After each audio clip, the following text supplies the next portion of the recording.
விலகாத சொந்தம் இருக்க தனியாக்கி போனாளே, பிரிவாலே நானும் வாட வழிகாட்டி போனாளே.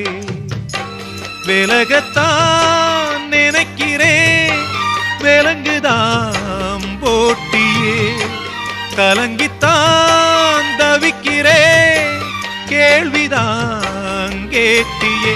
துன்பம் என்னென்ன வந்தா என்ன, சோகம் என் வீட்டை சூழ்ந்தா என்ன, உன்னோட ஆசைய நிறைவேத்தி காட்டுவேன்.